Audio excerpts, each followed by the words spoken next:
اس آیت کے اندر تسخیر ہے، اس آیت میں رزق ہے، تسخیر ہے، اس آیت میں رزق ہے، اس آیت میں درازی عمر ہے، اس آیت میں نہ ختم ہونے والا ایسا نظام ہے کہ اس آیت پہ یقین کرنے والا، میرا لفظ ذرا یقین بھی یقین سے سنیے گا، یقین بھی یقین سے سنیں، اس آیت پہ یقین کرنے والا، اس آیت کو پڑھنے والا، اس آیت کو اپنی زندگی کے معمولات میں شامل کرنے والا کبھی منگتا نہیں ہو سکتا انشاءاللہ۔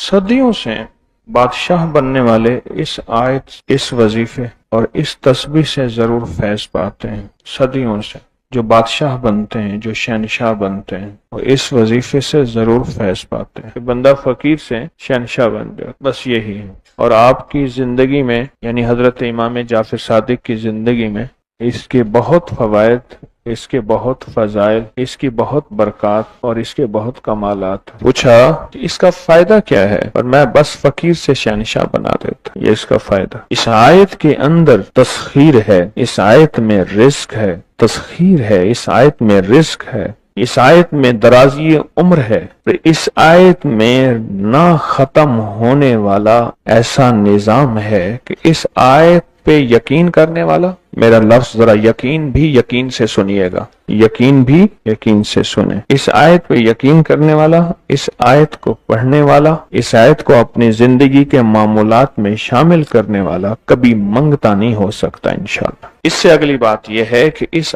آیت کو پڑھنے والا، اس کی نسلیں کبھی منگتی نہیں ہو سکتی، نسلیں کبھی منگتی نہیں ہو سکتی۔ آپ کو کچھ زندگی میں مجھے ایسے لوگ ملے ہیں کہ جو رئیس تھے، رئیس اعظم تھے، لیکن ان کی نسلیں منگتی بن گئی، منگتی، بھکاری بن گئی، محتاج بن گئی، مفلس بن گئی۔ اس آیت کے پڑھنے والا منگتا نہیں بنے گا، کیوں؟ اس آیت میں، ان دو آیات میں تونگری ہے۔ یہ امام جعفر صادق کا دوسرا قول فرما رہا، جو ان کا فرمان ہے میں عرض کر رہا ہوں، تونگری ہے۔ اس آیت میں مال ہے، اس آیت میں درازی عمر ہے، اس آیت میں درازی عمر ہے، اور اس آیت میں غنا ہے، غنا۔ وَأَغْنَنِي بِفَضْلِكَ عَمَّنْ سِوَاكَ، مجھے فضل، مجھے پتا ہے مولا میں غنی ہوں گا تیرے فضل سے۔ وَأَغْنَنِي، محنت سے نہیں، اس فکرے کو خاموشی سے غور سے سنیں۔ وَأَغْنَنِي، میں غنی ہوں گا اگر تو ہوں گا تیرے فضل سے، مجھے کلمہ نصیب ہوگا اگر ہوگا تیرے فضل سے، مجھے قبر میں نکیرین کے سوال و جواب میں آسانی ہوگی اگر تو ہوگے تیرے فضل سے، اور یہاں تک کہ اگر مجھے